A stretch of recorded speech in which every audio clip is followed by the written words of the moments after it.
പാറുവിൻ്റെ കാലിങ്ങനെ വിറയ്ക്കണത് കണ്ടോ? ഇതിപ്പോഴത്തെ ഈ തണുപ്പിൻ്റെ വിറയൊന്നുമല്ല കേട്ടോ. അവൾക്ക് ഈ ഒരൊറ്റക്കാല് മാത്രമാണ് ഇപ്പോൾ വിറച്ചുകൊണ്ടിരിക്കണേ. ആദ്യം ഞാൻ വിചാരിക്കാറുണ്ടായിരുന്നു ഇത് അപസ്മാരം വരികയാണോന്ന്. പണ്ട് തുടക്കകാലത്ത് പാറു കുഞ്ഞായിരിക്കുന്ന സമയം മുതലേ. അപ്പോൾ ഞാൻ ഡോക്ടർമാരോടൊക്കെ പറയുമ്പോൾ അവർ പറയും സാരമില്ല, അതങ്ങനെ കുഴപ്പമാക്കാനൊന്നുമില്ല എന്ന് പറയാറുണ്ട്. സംഭവം ഇതെന്താണെന്നറിയോ? ഇതൊരു തരത്തിലുള്ള റിഫ്ലെക്സ് ആണ് കേട്ടോ. ക്ലോണസ് എന്നാണ് ഈ ഒരു കണ്ടീഷനെ പറയണത്. നമ്മുടെ ബ്രെയിനിന്നോ സ്പൈനൽ കോഡിൽ നിന്നൊക്കെ മസിൽസിലേക്ക് പോകുന്ന സിഗ്നൽസിൽ ഉണ്ടാകുന്ന ചെറിയ ചെറിയ വ്യതിയാനങ്ങൾ കാരണം മസിൽസ് പെട്ടെന്ന് ചുരുങ്ങുകയും ഓട്ടോമാറ്റിക്കായിട്ട് തന്നെ കണ്ടിന്യൂസ് ആയിട്ട് ഇതേപോലെ വൈബ്രേറ്റ് ചെയ്യുകയും ചെയ്യുന്ന ഒരു ന്യൂറോ കണ്ടീഷനാണ് ഈ ക്ലോണസ് എന്ന് പറയുന്നത്.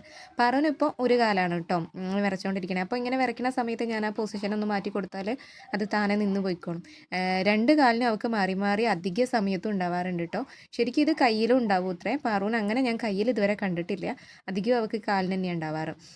ഈ ഇവരെ മാതിരി ഈ ഡെവലപ്മെൻറ്റൽ ഇഷ്യൂസ് ഉള്ള ആളുകളിലും സ്ട്രോക്കൊക്കെ വന്നിട്ട് മസിൽസിന് എന്തെങ്കിലും വ്യത്യാസം വരുന്ന ആളുകൾക്കൊക്കെ ഈ ഒരു അവസ്ഥ നോർമലി കണ്ടുവരുന്നതാണത്രേ.